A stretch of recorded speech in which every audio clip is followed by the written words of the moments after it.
ಉತ್ತರ ಕನ್ನಡ ಜಿಲ್ಲೆಯಲ್ಲಿ ಅಬ್ಬರದ ಮಳೆ ಮುಂದುವರಿತಾ ಇದೆ. ಹಾಗಾಗಿ ಶಿರೂರು ಬಳಿ ಗುಡ್ಡ ಕುಸಿತ ಏನಾಗಿತ್ತು ಅಲ್ಲಿ ರಕ್ಷಣಾ ಕಾರ್ಯಾಚರಣೆಗೆ ಸ್ವಲ್ಪ ಮತ್ತೆ ಅಡ್ಡಿಯಾಗಿದೆ. ಶಿರೂರಿನ ಗಂಗಾವಳಿ ನದಿಯಲ್ಲಿ ಶವಶೋಧ ಕಾರ್ಯಕ್ಕೆ ಅಡ್ಡಿ ಉಂಟಾಗಿದೆ.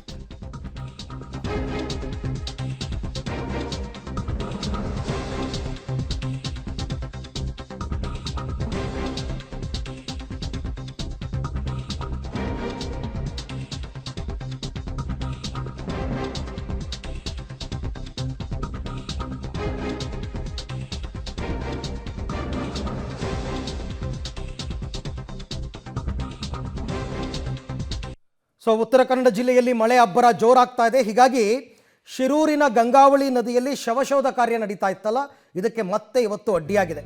ಒಂದು ಕಡೆ ವಿಪರೀತವಾದ ಮಳೆ, ಮತ್ತೊಂದು ಕಡೆ ನದಿ ಪ್ರವಾಹ ಕೂಡ ಜಾಸ್ತಿ ಆಗ್ತಾ ಇದೆ. ಹೀಗಾಗಿ ಶೋಧ ಕಾರ್ಯಕ್ಕೆ ಅಡ್ಡಿಯಾಗಿದೆ. ನೌಕಾದಳದ ಸಹಾಯವನ್ನು ಕೇಳಿದ್ದಾರೆ ಜಿಲ್ಲಾಧಿಕಾರಿ ಲಕ್ಷ್ಮೀಪ್ರಿಯಾ ಅವರು. ಅಂದರೆ ನೌಕಾದಳದ ಹೆಲಿಕಾಪ್ಟರ್ನ ಕಳಿಸ್ಕೊಡಿ ಅಂತ ಮನವಿ ಮಾಡಿಕೊಂಡಿದ್ದಾರೆ. ಆದರೆ ಮಳೆಯ ಪ್ರಮಾಣ ನೋಡಿಕೊಂಡು ಹೆಲಿಕಾಪ್ಟರ್ ಬಳಕೆ ಮಾಡಬೇಕಾಗುತ್ತೆ. ನೌಕಾದಳದಿಂದ ಅನುಮತಿಗಾಗಿ ಕಾಯ್ತಾ ಇದೆ ಜಿಲ್ಲಾಡಳಿತ. ಒಂದು ವೇಳೆ ನೌಕಾದಳದವರು ಹೆಲಿಕಾಪ್ಟರ್ ಕೊಡೋದಕ್ಕೆ ಒಪ್ಪಿದರೆ ಆ ಹೆಲಿಕಾಪ್ಟರ್ ಸಹಾಯದಿಂದ ಮತ್ತಷ್ಟು ಶೋಧ ಕಾರ್ಯಾಚರಣೆ ಮಾಡಬಹುದು ಅಂತಕ್ಕಂಥ ಲೆಕ್ಕಾಚಾರ. ಬಟ್ ಹವಾಮಾನ ವೈಪರೀತ್ಯ ಇದ್ದರೆ ಹೆಚ್ಚು ಕಡಿಮೆ ಹೆಲಿಕಾಪ್ಟರ್ಗಳು ಟೇಕ್ ಆಫ್ ಮಾಡೋಕ್ಕೆ ಬಿಡಲ್ಲ. ಹಾಗಾಗಿ ಇವಾಗ ಅವ್ರು ನೋಡಬೇಕು, ಮಳೆ ಪ್ರಮಾಣ ತಗ್ಗಬೇಕು, ಆಮೇಲೆ ಈ ಪ್ರವಾಹದ ಪರಿಸ್ಥಿತಿ ಕೂಡ ಸ್ವಲ್ಪ ಕಡಿಮೆ ಆಗಬೇಕು. ಆಗಬೇಕಾದ್ರೆ ಹೆಲಿಕಾಪ್ಟರನ್ನು ಪ್ರೊವೈಡ್ ಮಾಡಬಹುದು ಅಂತ ಅನ್ನಿಸ್ತಾ ಇದೆ. ಬಟ್ ಜಿಲ್ಲಾಧಿಕಾರಿಗಳು ಕೇಳ್ಕೊಂಡಿದ್ದಾರೆ. ಕಾರವಾರ ಜಿಲ್ಲಾಡಳಿತ ಕದಂಬ ನೌಕಾನೆಲೆ ಅಲ್ಲೇ ಇದೆ, ಅವ್ರ ಜಿಲ್ಲೆನಲ್ಲೇ. ಹಾಗಾಗಿ ಸಹಾಯ ಮಾಡ್ಬೋದು ಅವರು, ಇಲ್ಲ ಅಂತ ಏನಿಲ್ಲ.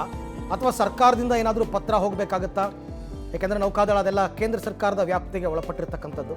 ಓಕೆ, ಈ ಎಲ್ಲ ವಿಚಾರಕ್ಕೆ ಸಂಬಂಧಪಟ್ಟಂತೆ ಮತ್ತಷ್ಟು ಮಾಹಿತಿ ನನ್ನ ಕೊಲೀಗ್ ನವೀನ್ ಸಾಗರ್ ಅವರಿಂದ ಪಡ್ಕೊಳ್ಳೋಣ. ಎಸ್ ನವೀನ್, ಈಗ ಒಂದು ಕಡೆ ರಕ್ಷಣಾ ಕಾರ್ಯಾಚರಣೆಗೆ ಮಳೆ ಅಡ್ಡಿಯಾಗ್ತಾ ಇದೆ, ಮತ್ತೊಂದು ಕಡೆ ಇವರು ನೌಕಾದಳದ ಸಹಾಯ ಕೇಳಿದರೆ. ಸಹಾಯ ಸಿಗುತ್ತಾ? ಸಿಕ್ಕಿದ್ರೂ ಯಾವ ರೀತಿ ಅನುಕೂಲ ಆಗ್ಬೋದು ರಕ್ಷಣಾ ಕಾರ್ಯಾಚರಣೆಗೆ ಅಂತ? ಮೊದಲಾಗಿ ಅರವಿಂದ್, ಈಗಾಗಲೇ ಜಿಲ್ಲಾಧಿಕಾರಿ ಅಂತ ಲಕ್ಷ್ಮೀಪ್ರಿಯಾ ಅವರು ನೌಕಾದಳದವರಿಗೆ ಒಂದು ಮನವಿಯನ್ನ ಮಾಡಿದ್ದಾರೆ. ನಮಗೆ ಹೆಲಿಕಾಪ್ಟರ್ ಅನ್ನ ಪ್ರೊವೈಡ್ ಮಾಡಿ, ಯಾಕೆಂದ್ರೆ ಗಂಗಾವಳಿಯ ನದಿಯ ನೀರು ಹೆಚ್ಚಿನ ಪ್ರಮಾಣದಲ್ಲಿ ಹರಿತಾ ಇದೆ. ಜೊತೆಗೆ ಹೆಚ್ಚಿನ ಮಳೆ ಬರ್ತಾ ಇರೋದ್ರಿಂದ NDRF ಮತ್ತು SDRF ತಂಡಗಳಿಗೆ ಆ ಶವವನ್ನ ಶೋಧ ಕಾರ್ಯ ಮಾಡ್ಲಿಕ್ಕೆ ಅಡಚಣೆ ಆಗ್ತಾ ಇದಾವೆ. ಕಳೆದ 3-4 ದಿನದಿಂದ ಕಂಟಿನ್ಯೂ ಆಗಿ ಮಳೆ ಬರ್ತಾ ಇದೆ. 23ನೇ ತಾರೀಕುವರೆಗೂ ಹೆಚ್ಚಿನ ಮಳೆ ಇರೋದ್ರಿಂದಾಗಿ ಆ ಹೆಲಿಕಾಪ್ಟರ್ ಅನ್ನ ಕೊಡುವಂತೆ ಈಗ ಜಿಲ್ಲಾಧಿಕಾರಿಗಳು ಮನವಿ ಮಾಡಿರುವಂತದ್ದು. ಆದ್ರೆ ಕಮಾಂಡರ್ ಅವರು ಅದರ ಬಗ್ಗೆ ಈಗಾಗಲೇ, ಯಾಕೆಂದ್ರೆ ದೆಹಲಿಯಿಂದ ಅದಕ್ಕೆ ಅನುಮತಿ ಬೇಕಾಗ್ತದೆ.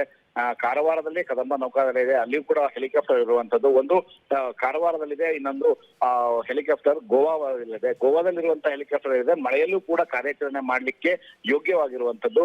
ಹಾಗಾಗಿ ಹೆಲಿಕಾಪ್ಟರ್ ಮೂಲಕ ಏನಾದ್ರೂ ಸರ್ಚನ್ನ ಮಾಡಿದ್ರೆ ಶವ ಸಿಗುವ ಸಾಧ್ಯತೆಗಳು. ಯಾಕಂದ್ರೆ ನಿನ್ನೆ ದಿನ ಟೋಟಲಿ 7 ಶವಗಳು ಸಿಕ್ಕಿದ್ವು. ಅದರಲ್ಲಿ 7ನೇದರಲ್ಲಿ ಒಂದು ಶವ ಅರ್ಧ ತುಂಡಾಗಿರುವಂತಹ ದೇಹ ಸಿಕ್ಕಿತ್ತು, ಇನ್ನು ಅರ್ಧ ಬಾಡಿ ಸಿಗಬೇಕಿತ್ತು. ಹಾಗಾಗಿ ಮತ್ತಷ್ಟು ಜನ ಎಲ್ಲಾದ್ರೂ ಶವ ನೀರಿನಲ್ಲಿ ತೇಲಿ ಹೋಗಿದ್ದ ಕೆಲವು ಭಾಗಗಳಲ್ಲಿ ಸಿಕ್ಕಾಕೊಂಡಿರ್ಬೋದು ಅನ್ನೋಂತ ಒಂದು ಸಂದೇಹ ಇದೆ. ಹೀಗಾಗಿ ಜಿಲ್ಲಾಡಳಿತ ಈಗ ನೌಕಾದಳದ ಮೊರೆ ಹೋಗಿರುವಂತದ್ದು. ನೌಕಾದಳ ಕೂಡ ಈಗ ಸ್ಪಂದಿಸ್ತಾ ಇದೆ.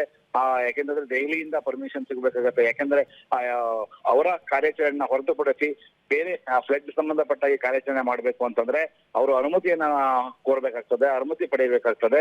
ಈ ಅನುಮತಿ ಸಿಕ್ಕ ಕೂಡಲೇ ಕಾರ್ಯಾಚರಣೆಯನ್ನ ಪ್ರಾರಂಭ ಮಾಡುವ ಸಾಧ್ಯತೆಗಳಿದಾವೆ. ಯಾಕಂದ್ರೆ ನದಿಯಲ್ಲಿ ಸಿಲುಕಿಕೊಂಡಾಗ ಶೀಘ್ರವಾಗಿ ಪರ್ಮಿಷನ್ ಸಿಗ್ತದೆ. ಆದ್ರೆ ಶೋಧ ಕಾರ್ಯಕ್ಕಾಗಿ ಅಂದ್ರೆ ಪರ್ಮಿಷನ್ ಸಿಗೋದು ಸ್ವಲ್ಪ ತಡ ಆಗ್ಬೋದು.